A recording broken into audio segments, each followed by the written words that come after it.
Good morning and welcome to the way we manage signal to noise. I thought growing up watching Doogie Howser that it would be cool to actually type this as I'm saying it so that maybe it's a little bit more engaging, or maybe there's a reason why that show's not on television anymore and this is dumb, but here goes. So the roots of this were see David Allen's Getting Things Done.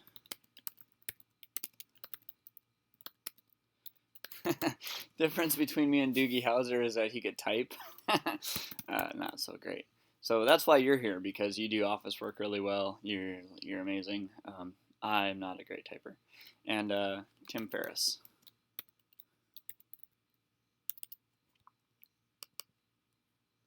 We'll say this was highly influenced by David Allen's, and I'm pretty sure that book titles are supposed to be underlined.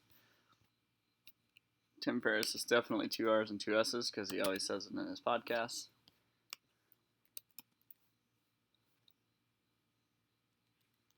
For our work week, that's also a title.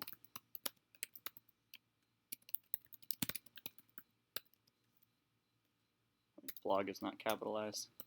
Sheesh. And just so you know, too, I'm going to try to make this as goofy and dumb as I possibly can to keep you engaged. I think if I try to be Captain Slickshot, it's going to be lame, and this will probably be the last video that I do with my typical background. I'll try to find dumber pictures to put as the wallpaper on my Mac. But one of the things here is that when I'm really working, when I'm trying to crank stuff out, I generally have the most boring things possible on my screen. The whole idea is that you have X amount of RAM or processing power in your mind, and you want to get as many things off your mind as you can and in a system, and you want to not have things that are entertaining and fun, but that use up that battery power when you're working.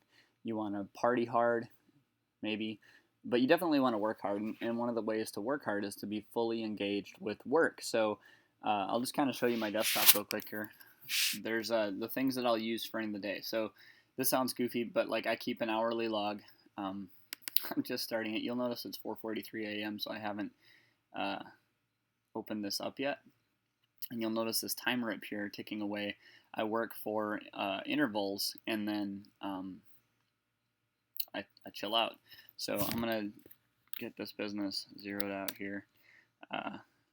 I got a little affirmation there, so I feel good about myself. I am laser focused. So my objectives today are, let's see, number 1, make goofy videos. I don't know what accent it is with an F. Making the videos.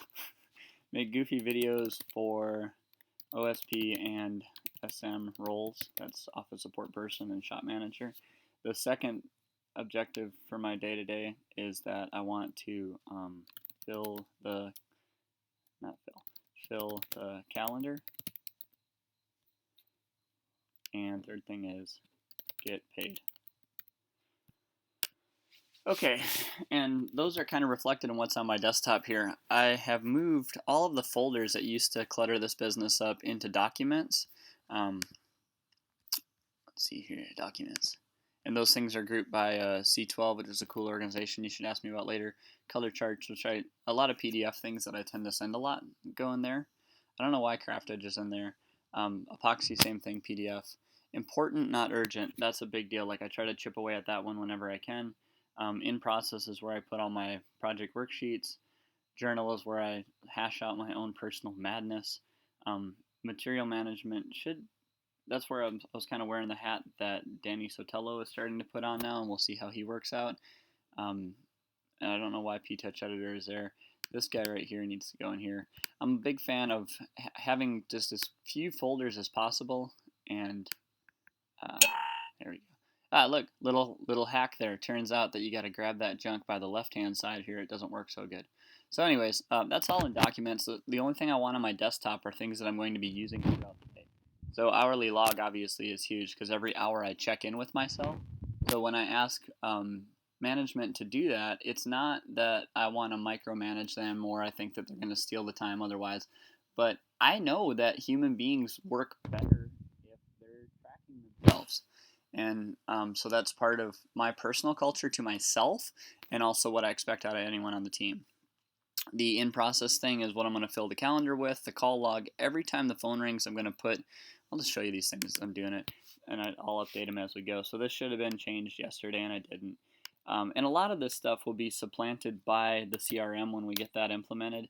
I thought I was in the future there. So it's going to be kind of clunky and funny, but the concepts behind them will stay the same, and that's why it's good to understand those and teach those. And this will be kind of one of those things where we look back on it and we're like, hey, there's gold in that mountain. But we don't walk around that mountain anymore because we have a CRM and we'll be fancy business people.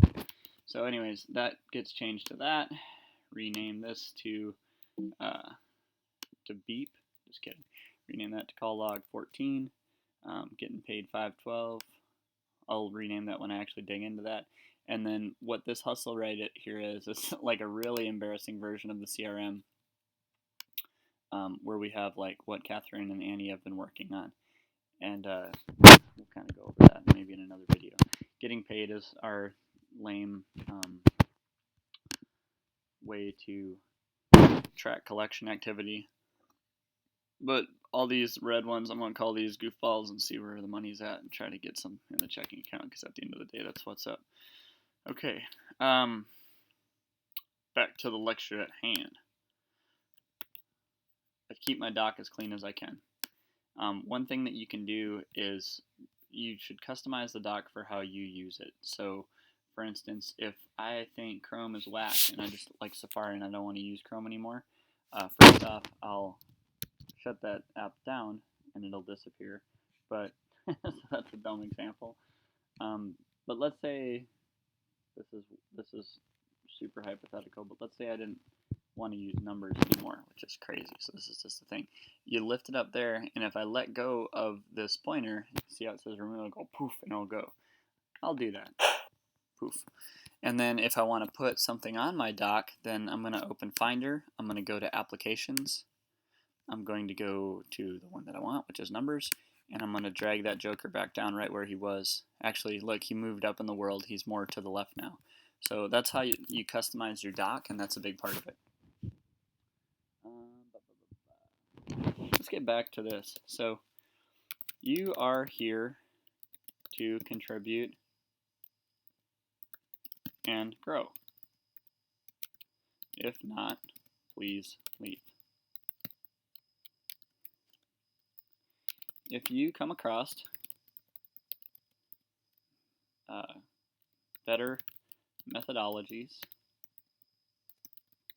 please share them. So to be clear, I am not a guru. This is not a one-way street. I'm not telling you how to live your life. I'm sharing with you the best things that I've found for managing the flood that's come my way. Catherine and Nick have been sent to some workshops, and they found some things in there that has helped me out tremendously, and hopefully will help you out if someone else does that. We've got more workshops coming up, not that we're putting on, but rather that we're attending. We're very serious about your growth and contribution, and hope that you receive it and will contribute to the rest of it. See this video. So what I'm going to do is, this is the end of this, and this is the end of me writing here, I guess, and I'm going to just, no, I'm not going to do that either. I'm going to put the link there. And then one thing I found that's kind of a cool little signal to noise trick is having untitled things pops up in my mind subconsciously. Like I can sort of feel it, like my brain goes, that's untitled, and it doesn't know what to make of it. So I'm going to say this stuff as early as we can.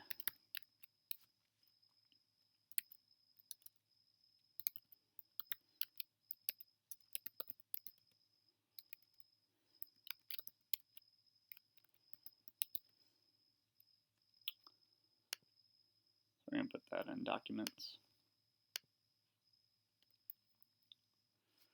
Voila! Okay, so let's see here. Some of the tips. So again, this is very plain. This is only the things that we're working through. We are measuring our time. We're going to write down what we got done in that time. Our only other open windows are, this is funny, so there's a shortcut for new screen recording in QuickTime video, which is what we're making this with, and I didn't know what the dang old caret meant, and it turns out that's control. So I Googled junk like that all the time. The only windows I keep open, I just accidentally shut that. Boo. I wonder if those will come back when I reopen it. No, they won't. Huh, interesting. Okay.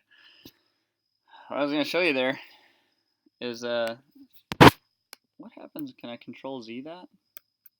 Nope. You closed it, you jerk.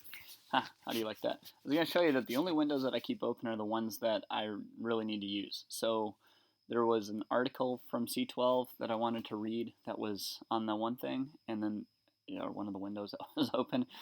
And then the other thing was a personality test that George from C12 sent me, which is funny because I'm obviously a complete maniac slash genius slash moron. So it'll be funny to see how that plots on his little graph. But I'll just dig that stuff up and do that there. But what you won't see is anything that I'm not using anymore. Like I'll close all those windows. It seems dumb, like it's all little things, but I really think that all those little things add up to the big things, and that's kind of what we're focused on here. I don't know what else to tell you. So we're going to call this a wrap, and I'm going to thank you for watching this video, and I'm going to end it by clicking this button here.